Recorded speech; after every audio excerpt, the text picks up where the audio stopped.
Hi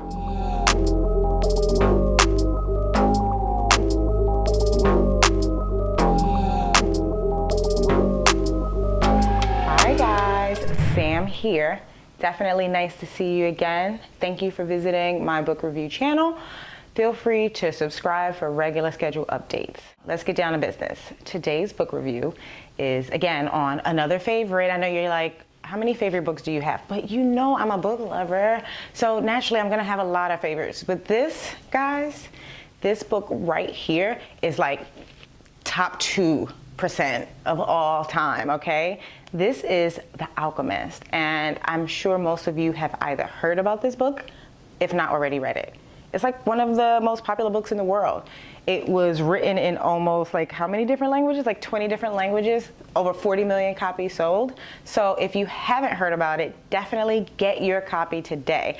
I've actually put a nice little link down here for you to download it from Amazon if you'd like to get a copy. But I'll give you a little bit more about this book before we get into the thick of it all. Like, this book was life-changing for me. Well, it was all about a boy who was on a journey to finding his treasure.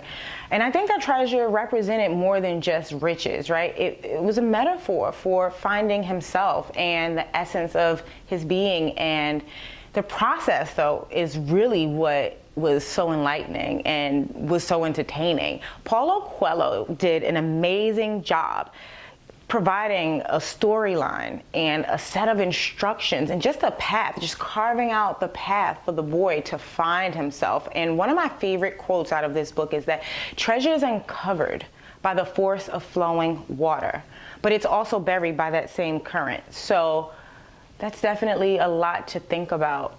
It's also saying that the very things that we use to obtain things that we desire could be the very things that push us further away from it. So they are forces that are one and the same. And so this book for me was a treat. I've probably read it about 4 or 5 times. I really don't want to spoil it for you guys, but pretty much this boy, Santiago, grew up in Spain, and he was on a path that just was not for him.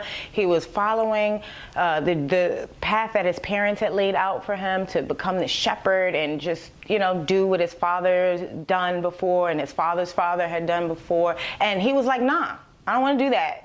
I have a different course set aside for me. And one day he abandoned that life and decided to pursue more. And it was the very journey, it was a very risk that he took that opened up a whole new world for him. That journey or that risk kind of led him to his voyage onto Egypt, where he actually learned how to exercise a lot of spiritual gifts that he didn't even know he had. Who would have thunk it, right? This guy was able to do some really powerful things. And I don't want to just spoil it. I just want to tell you, but I don't.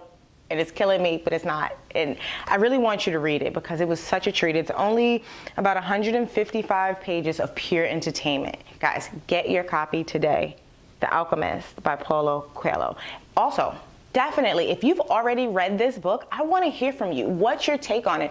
I've discussed this book with plenty of people, and everyone kind of has a slightly different interpretation. While some of us kind of were on the same page, but so many people are able to extract different messages and lessons learned from this book. This is why it's one of the best-selling books of all times. It is indeed a classic. So it is highly recommended by yours truly, Sam Mira, author, poet, TEDx speaker, and founder of Win-Win Guru. Subscribe to my page. Also, be sure to visit the website. It's www.winwinguru.com. See you soon.